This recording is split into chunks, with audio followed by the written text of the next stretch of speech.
And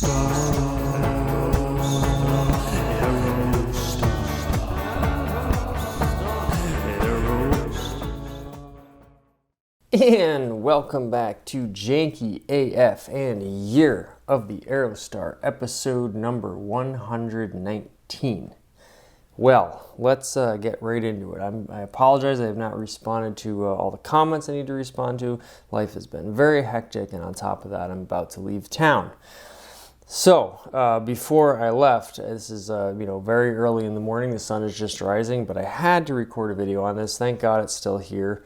And we'll explain to you exactly why I had to record it. So, without further ado, here we have a 1994 Ford Aerostar passenger minivan, listed for just $600 in Wolcott, New York.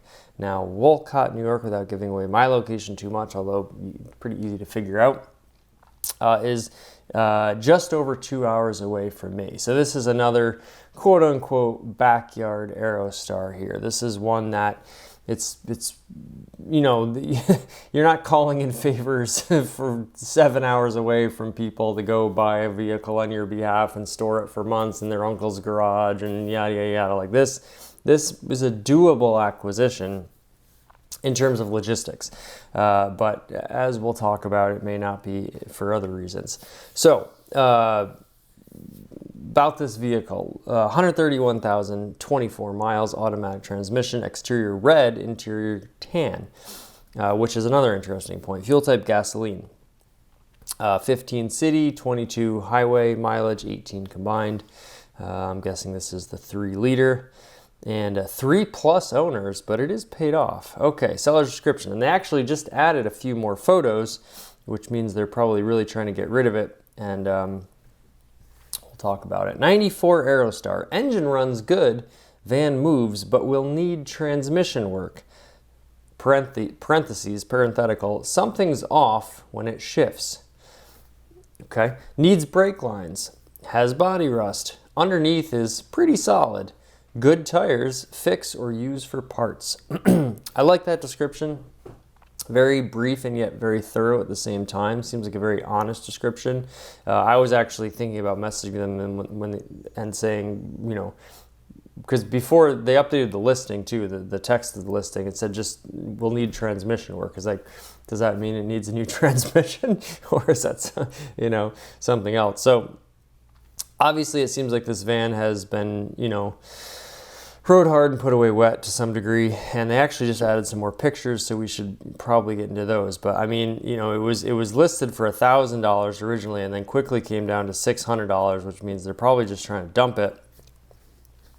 And I would love to have an Aerostar dumped on me, and this will be a symbolic year of the Aerostar, because it highlights exactly where I am in my life and why the situation I've gotten myself in is so not dire, but impactful. So I've talked about how I don't love this dark red, but I gotta say, in the rain here, I've always wanted a fire engine red Aerostar, which we saw in one episode not too long ago. Must have been a custom paint job, but here for some reason it's not quite a maroon. It's just on the redder side of maroon, but it looks quite nice. Something about it is very appealing to me, and it has this beautiful white pinstripe, like a tri-stripe going down the side, so that adds like a nice just little accent to it. It's a very standard, I don't know what this like sort of seal, or maybe it's just a cord running to a battery charger, I don't know. Little crack in your front bumper. But it's a very, by some standards, how should I say, unremarkable Aerostar. It's just, but, like Jay Leno always says, sometimes a car just sits right. Like, this car just sits right to me. I mean, I like that it's a shorty. Now, I do want an extended length Aerostar, but when I saw this Aerostar, the amount of mechanical work it needed, the lack of it's not a manual transmission, it's not a cargo, there's nothing super unique about it in terms of Aerostar, how Aerostars go. I thought this would be a perfect Aerostar for a truck conversion. I've always wanted to make a Ford Aerostar pickup truck, and this would be the perfect one to do it because you already have, you're going to have to put some mechanical work into it. It's not crazy low mileage. There's all sorts of rock or rust that's going to get repaired. So why not like make this the one to just chop up and turn into an Aerostar pickup truck, which I've always wanted to have in my collection. Here we see, now this is interesting because it looks like your gauges, I guess they could, maybe they just turned the vehicle off. It's weird that the mileage doesn't appear, but then it does appear in this one. So a true obligatory mileage shot. The odometer is actually what you say it is in the description, 134.24. I mean, it literally has not moved from its, the exact mileage to the mile. And what I also like about this Aerostar is that it has like a full tan seat package, even though it looks like it had a gray interior, which I love the idea of mismatching and sort of, I did this with my Fiat X19. I took red seats from a later version, like a special edition version. I put them in my gold car, or I'm in the process of doing that. I like sort of, because then you get like a two-tone interior, or actually a three-tone. This, you get the gray and the gold and the red, and these interior shots are new, which I appreciate from the seller.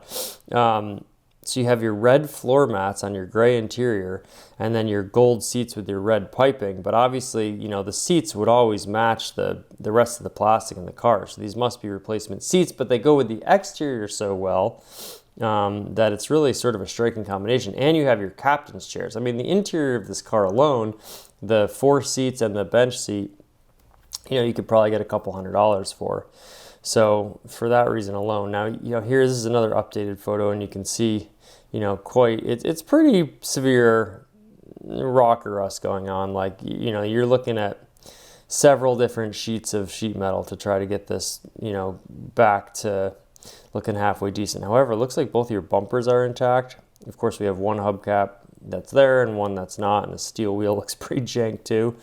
It's not it's a rough Fiat. It's a $600 car, but a $600 car that at least fires up and turns on and can move under its own power onto like a trailer, to me, I think is a very good deal.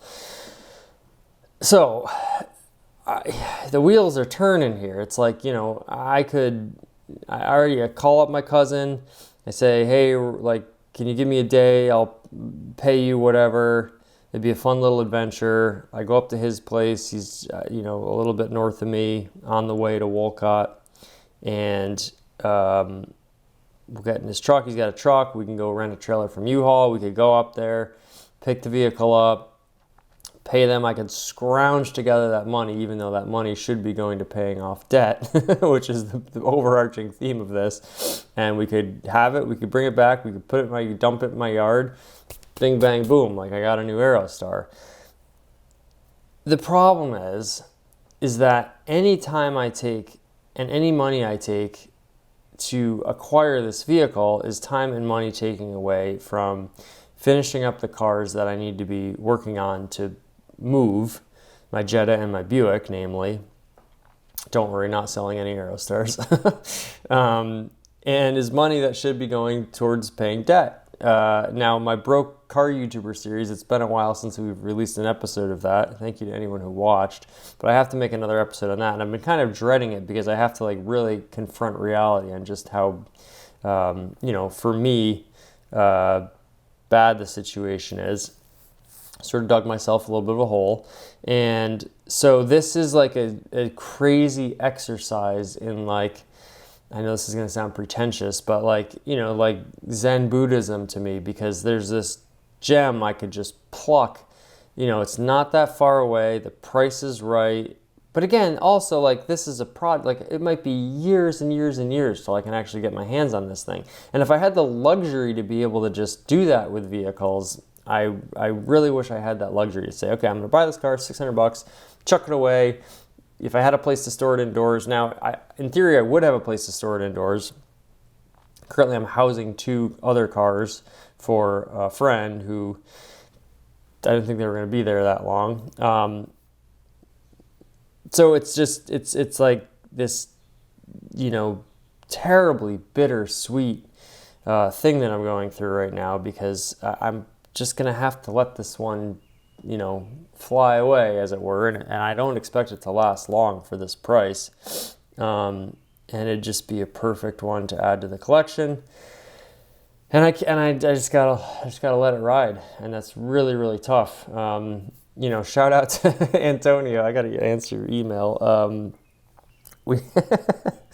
Antonio owns this beautiful, like, super low mileage brown over tan Aerostar. He's put a lot of work into, and we were having this conversation. I'm sure many of you out there who watch this channel feel the same way, where you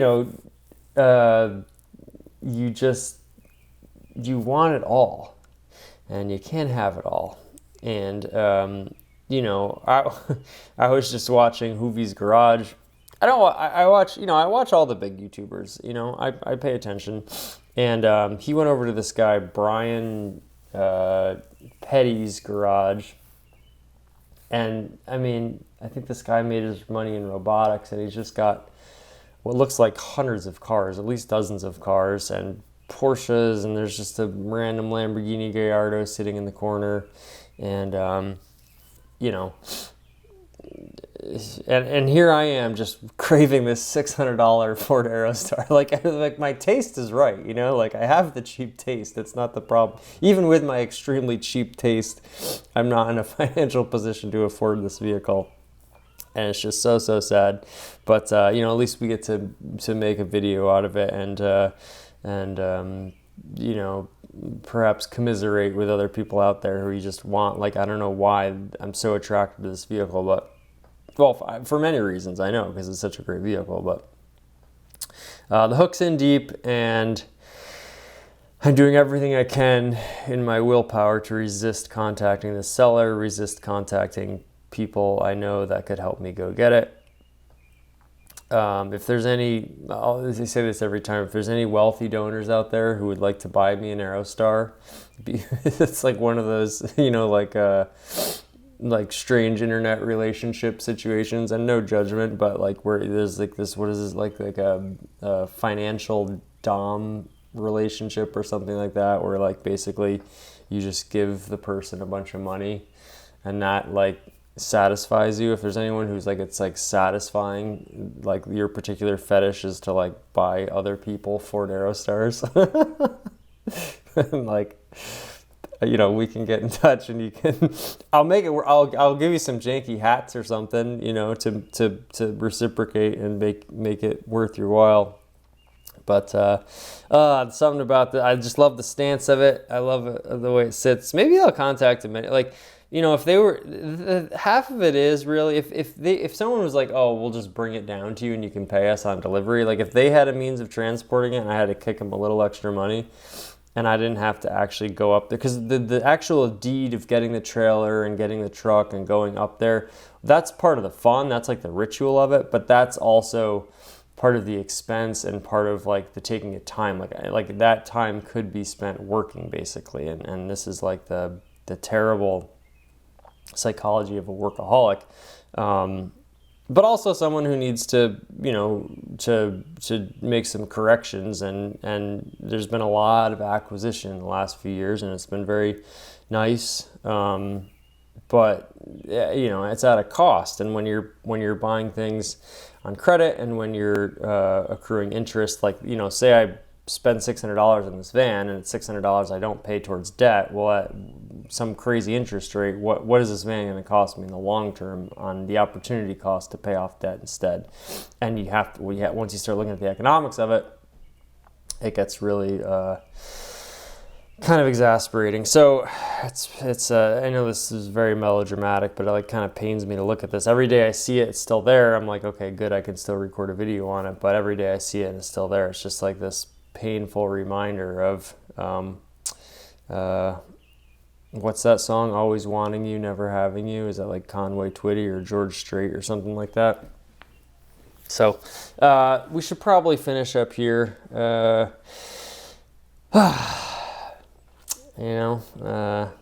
Longing is the opportune word. So it's getting so emotional about a Ford Aerostar, but it's real. Like, I'm really bummed out that there's this perfect one right in my backyard. The price is right, everything's perfect, I could, or the other thing is, I have good friends who have this little spot on an island outside of Maine, and I've always wanted to donate a car. I did a vehicle about, a video about a truck. You could watch that.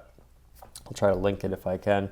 The island truck. This would be, I've always wanted to give them an Aerostar for the island, to have an island vehicle, and this would be perfect. You just strap some brake lines on and get the transmission shifting good enough, and boom, it's a perfect island vehicle. So, but another story for another day. So, thank you for watching and commiserating with me. You know, the good news is they made over 2 million Aerostars, and even if only 10% of them are left, that's still over 200,000 Aerostars. So I think that another one will come up, and I just got to work on my own personal situation, get back on my feet, and then, you know, it'll be a less guilty and less irresponsible purchase sometime in the future to start, you know, rebuilding my fledgling Aerostar collection. And I still want to try to get one from every year. This is a 94, so it's a year I don't have. Neither here nor there.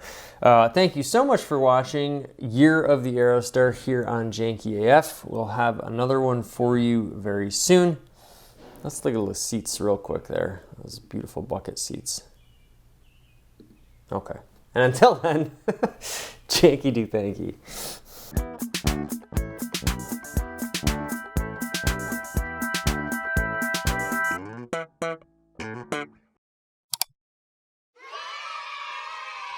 One small step for man, one giant leap for mankind.